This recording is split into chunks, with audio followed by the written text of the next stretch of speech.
Chapter 2. In addition to what has already been said of Catherine Morland's personal and mental endowments, when about to be launched into all the difficulties and dangers of a 6 weeks' residence in Bath, it may be stated for the reader's more certain information, lest the following pages should otherwise fail of giving any idea of what her character is meant to be, that her heart was affectionate, her disposition cheerful and open, without conceit or affectation of any kind, her manners just removed from the awkwardness and shyness of a girl, her person pleasing, and when in good looks, pretty, and her mind was about as ignorant and uninformed as the female mind at 17 usually is.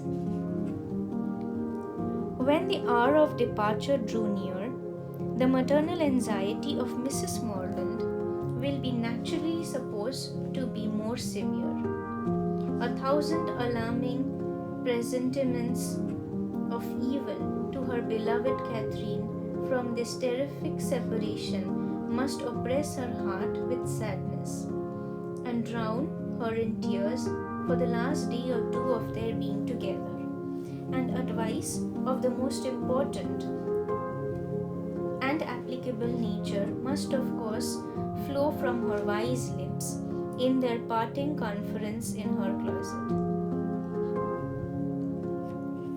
Cautions against the violence of such noblemen and baronets, a delight in forcing young ladies away to some remote farmhouse, must at such a moment relieve the fullness of her heart. Who would not think so? But Mrs. Morland knew so little of lords and baronets that she entertained no notion of their general mischievousness, and was wholly unsuspicious of danger to her daughter. Her cautions were confined to the following points. I beg, Catherine, you will always wrap yourself up very warm about the throat when you come from the rooms at night. And I wish you would try to keep some account of the money you spend. I will give you this little book on purpose. Sally, or rather Sarah, for what a young lady of common gentility will reach the age of 16 without altering her name as far as she can, must from situation be at this time the intimate friend and confidant of her sister. It is remarkable, however, that she neither insisted on Catherine's writing by every post, nor exacted her promise of transmitting the character of every new acquaintance or a detail of every interesting conversation that Bath might produce. Everything indeed relative to this important journey was done on the part of the Morlands with a degree of moderation and composure which seemed rather consistent with the common feelings of common life than with the refined susceptibilities, the tender emotions which the first separation of a heroine from her family ought always to excite. Her father, instead of giving her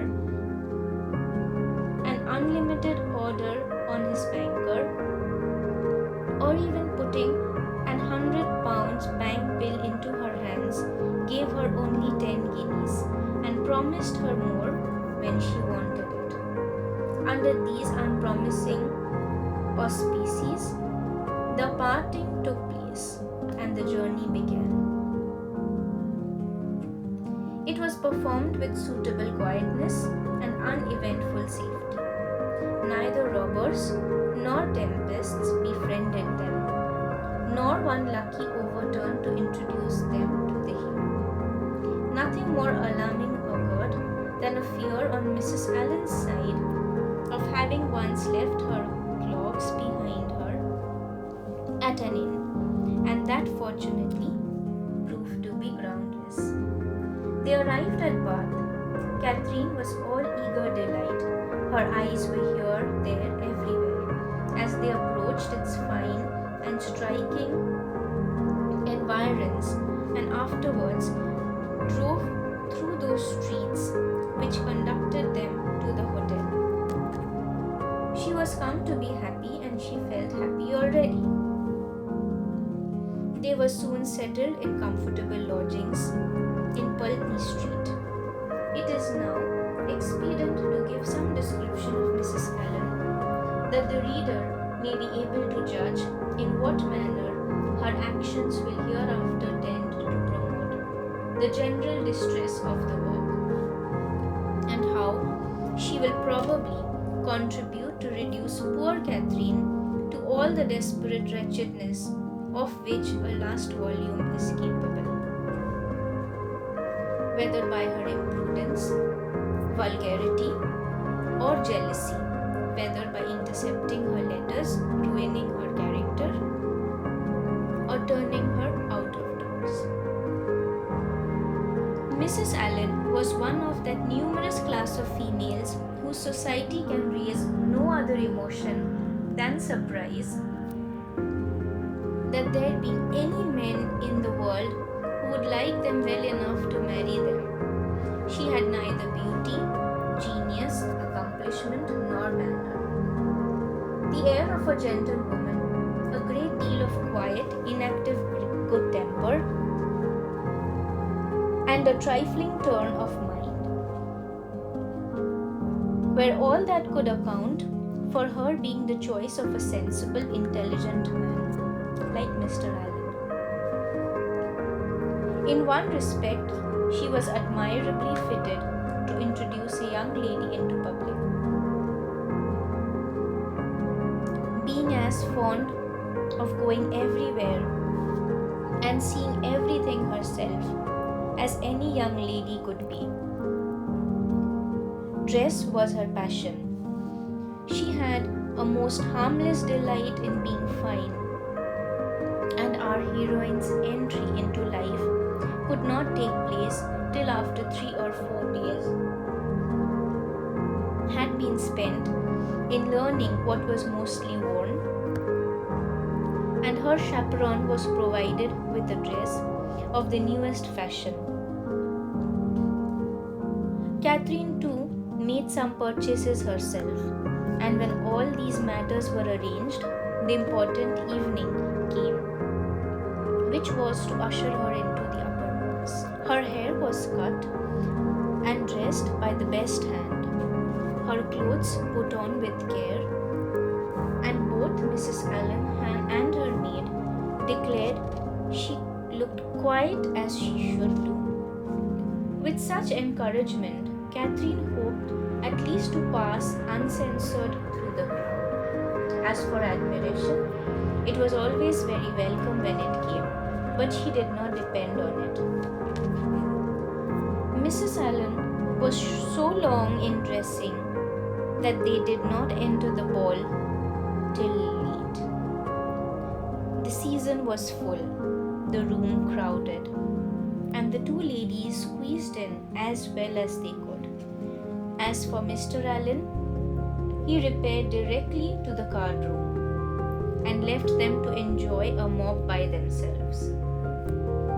With more care for the safety of her new gown than for the comfort of her protege, Mrs. Allen made her way through the throng of men by the door as swiftly as the necessary caution would allow. Catherine, however, kept close at her side and linked her arm firmly within her friend's to be torn asunder by any common effort of a struggling assembly. But to her utter amazement, she found that to proceed along the room was by no means the way to disengage themselves from the crowd. It seemed rather to increase as they went on, whereas she had imagined that when once fairly within the door, they should easily find seats and be able to watch the dances with perfect convenience. But this was far from being the case, and though by unwearied diligence they gained even the top of the room, their situation was just the same. They saw nothing of the dancers but the high feathers of some of the ladies. Still, they moved on. Something better was yet in view, and by the continued exertion of strength and ingenuity, they found themselves at last in the passage behind the highest bench.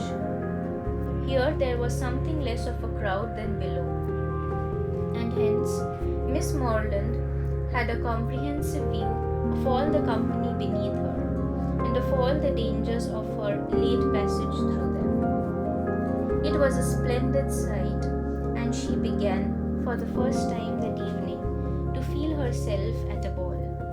She longed to dance, but she did not an acquaintance in the room. Mrs. Allen did all that she could do in such a case by saying very placidly every now and then, "I wish you could dance, my dear. I wish you could get a partner." For some time, her young friend felt obliged to her for these wishes, but they were repeated so often and proved so totally ineffectual that Catherine grew tired at last and would thank her no more.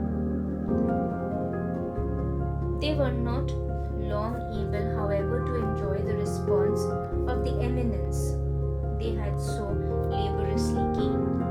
Everybody was shortly in motion for tea, and they must squeeze out like the rest. Catherine began to feel something of disappointment. She was tired of being continually pressed against by people. The generality of those faces possessed nothing to interest, and with all of whom she was so wholly unacquainted that she could not relieve the irksomeness of imprisonment by the exchange of a syllable with any of her fellow captives. And when at last arrived at the tea room, she felt yet more the awkwardness of having no party to join, no acquaintance to claim, no gentleman to assist them. They saw nothing of Mr. Allen, and after looking about them in vain for a more eligible situation, were obliged to sit down at the end of a table, at which a large party were already placed, without having anything to do there, or anybody to speak to except each other. Mrs. Allen congratulated herself as soon as they were seated on having preserved her gown from injury. "It would have been very shocking to have it torn," said she. "Would not it? It is such a delicate muslin. For my part, I have not seen anything I like so well in the whole room, I assure you." "How uncomfortable it is," whispered Catherine, "not to have a single acquaintance here." "Yes, my dear," replied Mrs. Allen, with perfect serenity. "It is very uncomfortable indeed. What shall we do? The gentlemen and ladies at this table look as if they wondered why they came here. We seem forcing ourselves into their party. Aye, so we do. That is very disagreeable. I wish we had a large acquaintance here. I wish we had any. It would be somebody to go to." "Very true, my dear. And if we knew anybody, we would join them directly. The Skinners were here last year. I wish they were here now. Had not we better go away as it is? Here are no tea things for us, you see." "No more there are indeed. How very provoking. But I think we had better sit still, for one gets so tumbled in such a crowd. How is my head, my dear? Somebody gave me a push. That has hurt it, I'm afraid." "No, indeed, it looks very nice." "But dear Mrs. Allen, are you sure there is nobody you know in all this multitude of people? I think you must know somebody." "I don't, upon my word. I wish I did. I wish I had a large acquaintance here with all my heart, and then I should get you a partner. I should be so glad to have you dance. There goes a strange-looking woman. What an odd gown she has got on.